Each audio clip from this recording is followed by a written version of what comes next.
Well, hello, everybody, and welcome to your language teaching and learning channel. My name is Santiago.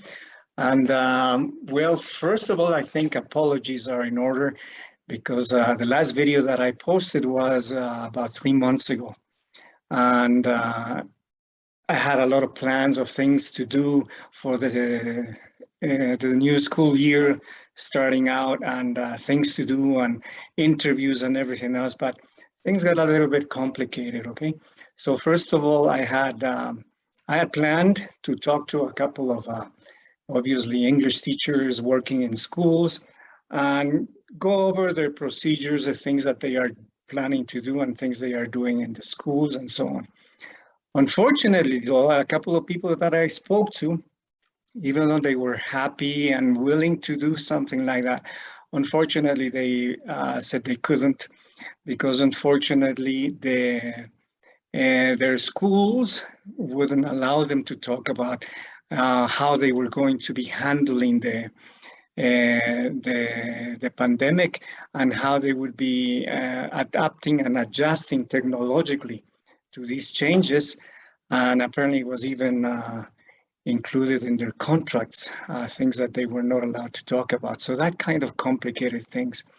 The other thing, of course, is the fact that, well, where I work, we have a lot of new changes have happened and new authorities and everything else. And with that, obviously, some changes came along. And change is good, obviously, but whether the change is big or small, it always takes a little getting used to. So it's been a little bit challenging getting used to these new procedures and everything else. And that's the reason I kind of neglected the channel for a while, and I apologize for that, but I'm back. Hopefully we'll start getting back in track again. And in spite of the problems that we've been having with the pandemic here in the country, originally the government mentioned that classes had to start optional. You could either go face-to-face, go to the schools, or you could take the classes online. And of course, you had hybrid modes of teaching. So some people were in the classroom, physical classroom, other people were online. And then the government later decided, okay, we've been having this for a little while, so now we're going to, everybody's got to go back to school, face-to-face classes. They decided, okay, in the next 2 weeks, everybody will have to go back. However, then the news came out about the new strain of the pandemic, Omicron. And then, of course, the government decided, okay, wait a minute, no, we can't do that. And we have to continue the same way we were working. Okay, and in fact, the government was originally trying to decide that maybe we should just everybody go back to online classes, but they continued in the same way. We didn't have that strain of the pandemic here. However, a couple of weeks ago, there was the first person with the Omicron here who arrived in the country. Last I heard yesterday, there were already 19 people infected with that strain of the COVID.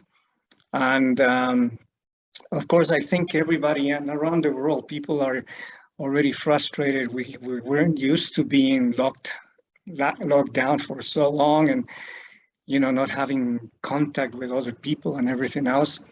So I think people are getting kind of fed up and, okay, forget about it, and not really paying attention to many of the things that they recommend, and they're just so basic, right? Social distancing, wash your hands and things like that. Unfortunately, in our culture, we weren't really used to social distancing, right? We were always in the Latin thing, you know, hugging and kissing the cheek and shaking hands and things like that. And I think that kind of complicates things a little bit. And also, I'm sure in most parts of the world, we're in a kind of festive season, and especially here, and especially in the city where I live, because The anniversary of the foundation of the Capitol was on December 6th. Before that, we had Halloween. Well, November, we don't celebrate Halloween here really, except for us English teachers and our students. But then November 1st and 2nd, the Day of the Dead and so on, we have a holiday here. And of course, the government said, okay, you can go, but try to control yourselves and stuff. So a couple of weeks later, we started seeing the effects of that freedom that we had. And then December 5th, we had the festivities of the capital of the country. And the government again was, okay, no problem, you guys can do it, but try to control yourself. We're going to have musical groups performing in different parts of the city. People can attend, but make sure that you practice social distance and everything else, which is something very difficult for people here to do that. And of course, we're seeing the effects now, a lot of more people getting infected. Word has it that the hospitals are back, and they got full houses everywhere. And I've heard that if you're not really in a serious state, feeling really ill, they won't even take you into the hospital. I heard a couple of stories. Somebody told me that, and this was a teacher. In some schools, some people have been infected, the students and teachers, and they, okay, forget it, we're going back to online classes. And in other schools, not so much. Well, they haven't had so many people infected, but I heard the story of a teacher who apparently he got sick, he got COVID. However, he doesn't have the serious side effects that, feeling tired and headaches and everything else. He doesn't have that. And when he went to the hospital, they checked him out and they said, okay, yeah, well, you do have COVID. That's the bad news.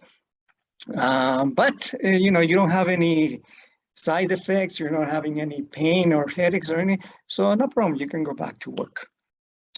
And obviously, when he went back to work, the principal of the school, very intelligent decision, they said, no, wait a minute. No. You got COVID, go home. Okay, you can't, we can't risk infecting everybody here, right?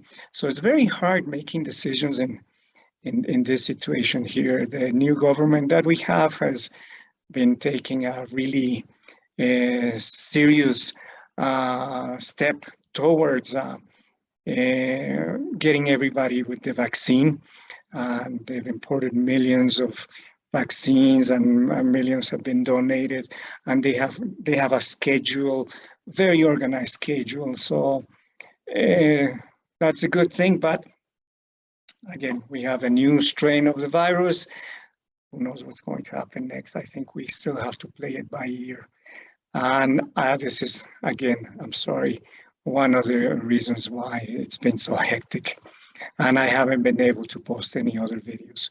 So anyway, after that long excuse, maybe an explanation and apology, and just wanted to let you know that we'll be getting back on track little by little. I have a couple of other people in mind who have worked with technology before.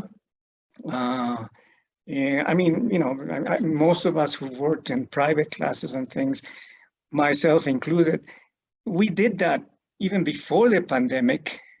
For example, I had a couple of executives. I work a lot in companies and with executives, and they traveled a lot.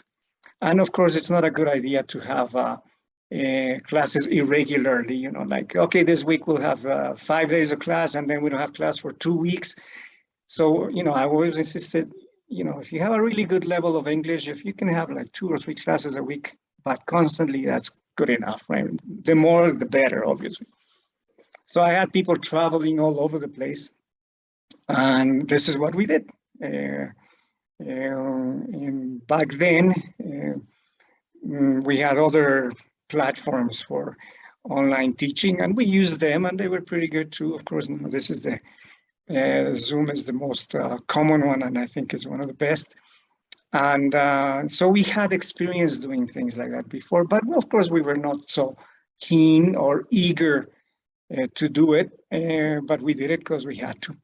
But there's been a lot of older people who already worked with that, with more technology and everything now. So the plan is to at least find one of those people and have an interview with them and see what are obviously the solutions which many of you are probably already applying to your teaching needs, whether you're working in a school, university, or on your own online classes, right?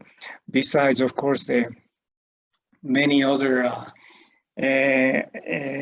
websites and links and everything that you have on this channel like YouTube. And you have, again, a plethora of videos and on information about how to handle online teaching, activities to do in online teaching, warmers, and many things like that. So whenever I interview this somebody else, hopefully it'll be of use to you too, and I'm sure it will. Well, that's it for now.